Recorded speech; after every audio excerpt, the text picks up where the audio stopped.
کون ہے جو مجھ سے یہ باتیں سیکھے اور ان پر عمل کرے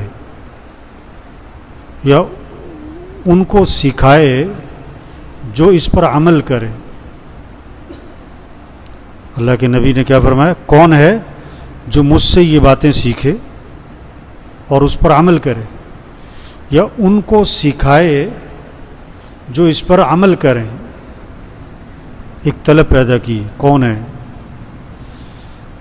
حضرت ابو ہریرہ رضی اللہ عنہ نے عرض کی، اللہ کے رسول میں سیکھوں گا، اس پر عمل کروں گا اور انہیں سکھاؤں گا جو اس پر عمل کرے۔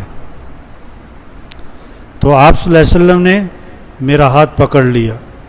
حضرت ابو ہریرہ رضی اللہ عنہ فرماتے ہیں کہ اللہ کے نبی نے میرا ہاتھ پکڑ لیا اور 5 باتیں گنوائیں، 5 باتیں گنوائیں کہ ان 5 کو سیکھو اور ان پر عمل کرو۔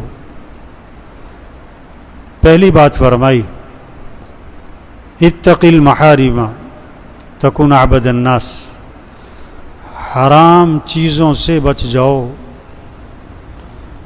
حرام چیزوں سے بچ جاؤ تو تم سب سے بڑے عبادت گزار بن جاؤ گے۔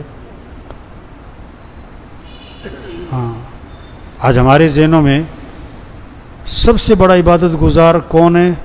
بہت تہجد، بہت صلاۃ التسبیح، بہت اشراق، بہت قرآن کے ختم، بہت روزے، بہت تراویح، بہت اور آپ نے کیا فرمایا؟ سب سے بڑا عبادت گزار کون ہے؟ جو حرام چیزوں سے بچ جائے۔ ایک آدمی فرائض کو پورا کر رہا ہے اور حرام سے بچ رہا ہے تو آج کے دور کا وہ کیا ہے؟ بہت بڑا، اس زمانے میں تھا تو آج کے دور کا تو ولی اللہ ہے۔ سب سے بڑا عبادت گزار، حرام چیزوں سے بچو۔ اب حرام کیا کیا ہے؟ دیکھو ہمارے ذہنوں میں شراب حرام، کتا حرام، سور حرام، جس طرح یہ حرام ہے بہت ساری چیزیں حرام ہیں بھائی۔ بعض چیزوں کا دیکھنا حرام ہے، بعض چیزوں کا سننا حرام ہے، بعض چیزوں کا بولنا حرام ہے، بعض چیزوں کا پہننا حرام ہے، بعض چیزوں کا خریدنا حرام ہے، بعض چیزوں کا گھروں میں رکھنا حرام ہے۔ جو بھی حرام کے درجے کی چیزیں ہیں اس سے بچو، جو بھی حرام کے درجے کی چیزیں اس سے بچ جاؤ۔ ہاں، ایک آدمی نے نا رشوت کے پیسے جیب میں ڈالے ہوئے ہیں، رشوت کے پیسے نا، اور گوشت کون سا تلاش کرتا ہے؟ حلال کا۔ وہ حرام گوشت نہیں کھائے گا، اور رشوت کے پیسے بھی، جیسے مری مرغی حرام ہے، جیسے کتا حرام ہے، جیسے سور حرام ہے، گدھا حرام ہے، رشوت بھی کیا ہے؟ تو گوشت میں حلال حرام سمجھ میں آتا ہے لوگوں کو، پیسے بھی نہیں سمجھ میں آتا۔ بہنوں کو وراثت میں حق نہیں دیا، یہ حرام کھا رہا ہے۔ حرام چیزوں سے بچ جاؤ، تم سب سے بڑے عبادت گزار بن جاؤ گے۔ دوسری بات فرمائی، وَرْضَ بِمَا قَسَمَ اللَّهُ لَكَ تَكُنْ أَغْنَى النَّاسِ، اللہ کی تقسیم پر راضی رہو، اللہ کی تقسیم پر راضی ہو جاؤ تو تم سب سے بڑے غنی بن جاؤ گے۔ اللہ کی تقسیم پر بھی، اللہ کی تقسیم ہے، نہ کسی کو گورا بنائے کسی کو کالا بنائے، کسی کا قد لمبا ہے کسی کا قد چھوٹا ہے، کسی کی ناک بڑی ہے کسی کی چھوٹی ہے، کسی کی لمبی ہے، کسی کو اللہ نے بہت خوبصورت بنایا، کسی کو بہت سادہ شکل بنایا، کسی کو مالدار بنایا کسی کو غریب بنایا، کوئی جھونپڑے والے کے گھر پیدا ہو گیا، کوئی مال والے کے گھر پیدا ہو گیا، کوئی ساری زندگی سائیکل پہ رہتا ہے، کوئی ساری زندگی گاڑی سے نہیں اترتا ہے، کوئی جہاز سے نہیں اترتا ہے۔ یہ تو اللہ کی تقسیم ہے۔ کوئی روز ہسپتال اور ڈاکٹر، اور کوئی ماشاءاللہ کوئی کبھی ہسپتال جاتے ہی نہیں، کسی کا روز ہی کوئی بچہ بیمار، کوئی بیوی۔ اللہ کی تقسیم ہے۔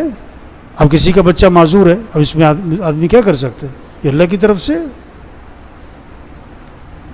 اللہ کی تقسیم پر راضی رہو۔ کوئی ایک دن میں لاکھ روپے کما لیتا ہے، کوئی پورے سال بھی نہیں کما پاتا ہے۔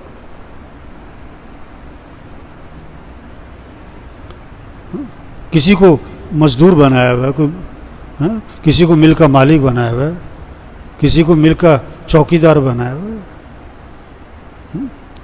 اللہ کی تقسیم پہ راضی رہو تو تم سب سے بڑے غنی بن جاؤ. اللہ پر اعتراض نہ کرو، اللہ سے شکوہ نہ کرو. تیسری بات فرمائی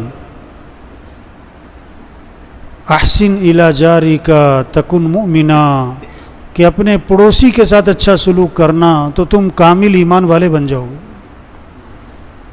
پڑوسی کے ساتھ اچھا سلوک کرنا، پڑوسی کو دکھ نہ دینا. اپنا گھر دھویا اور پڑوسی کے گھر کے سامنے پانی کھڑا کر دیا.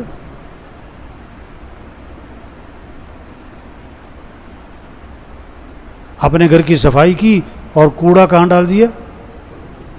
پڑوسی کے گھر کے سامنے کوڑا ڈال دیا. نہیں، پڑوسی کو دکھ نہ دینا. رات کے 2 بجے آئے واپس اور جناب گاڑی ہے، موٹر سائیکل ہے، اس کا ہارن پہ ہارن دے رہا ہے. اس کے گھر والے تو اٹھے نہیں، سارے پڑوسی اٹھ کے بیٹھ گئے. پڑوسی کو دکھ نہ دینا. آپ صلی اللہ علیہ وسلم نے فرمایا کہ جبریل علیہ السلام بار بار پڑوسی کے بارے میں آ کے نصیحت کرتے رہے، اس کے حقوق بیان کرتے رہے. مجھے یہ اندیشہ ہوا کہ شاید وراثت میں بھی اس کا حق رکھ دیا جائے گا.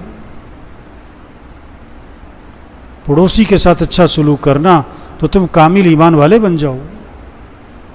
چوتھی بات فرمائی کہ اپنے بھائی کے لیے وہی پسند کرنا جو اپنے لیے پسند کرتے ہو تو تم کامل مسلمان بن جاؤ گے. ہاں، اپنے بھائی کے لیے آپ نہیں چاہتے کہ آپ کے گاڑی کے سامنے کوئی گاڑی لگا کے چلا جائے. آپ بھی کسی گاڑی کے سامنے گاڑی مت لگاؤ. آپ نہیں چاہتے کہ آپ جا رہے ہو گاڑی میں، پیچھے سے کوئی ہارن پہ ہارن ماری جائے. آپ بھی نہ کسی کو ہارن پہ ہارن مارو. آپ نہیں چاہتے کہ آپ کو کوئی برے نام سے پکارے. آپ بھی کسی کو برے نام سے نہ پکارو. آپ نہیں چاہتے آپ کو کوئی گالی دے. آپ بھی کسی کو گالی مت دو. جو اپنے لیے پسند کرتے ہو وہی اپنے بھائی کے لیے پسند کرو تو تم کیا بن جاؤ گے؟ کامل مسلمان. کامل مسلمان. پانچویں بات فرمائی کہ زیادہ ہنسی سے پرہیز کرنا. ولا تکثر الضحک فإن کثرۃ الضحک تمیت القلوب، کہ زیادہ ہنسی سے آدمی کا دل مردہ ہو جاتا ہے. زیادہ ہنسی سے بچنا، کیونکہ زیادہ ہنسنے سے دل کیا ہو جاتا ہے؟ مردہ ہو جاتا ہے. اور وہ کہہ کے لگ رہے ہیں، ہنسی مذاق کی مجلسیں ہر وقت لگی ہوئی ہیں، تو دل مردہ ہو جاتا ہے. اور جب دل مردہ ہو جاتا ہے پھر نیکی کا شوق نہیں رہتا، اعمال کا شوق نہیں رہتا. اور جب دل مردہ ہو جاتا ہے تو اچھائی اور برائی کی تمیز ختم ہو جاتی ہے. تو یہ 5 نصیحتیں آپ صلی اللہ علیہ وسلم نے حضرت ابو ہریرہ رضی اللہ عنہ کو فرمائیں کہ ان کو سیکھو اور ان پر کیا کرو؟ عمل کرو. اور انہیں سکھاؤ جو اس پر عمل کریں. تو سب نیت کرو بھی ان 5 پر عمل کرنا ہے انشاءاللہ، اور انہیں سکھانا ہے جو اس پر. آپ نے حدیث سنی، آپ دوسروں کو جا کے سنو. اللہ کے نبی نے کیسے شوق پیدا کیا کہ کون ہے جو سیکھے گا میرے سے، اور پھر ہاتھ پکڑ کے سکھایا. ہاتھ پکڑ کے محبت کی وجہ سے، شفقت کی وجہ سے، تعلق کی وجہ سے 5 چیزیں سکھائیں. پھر اللہ سب کو عمل کی توفیق نصیب.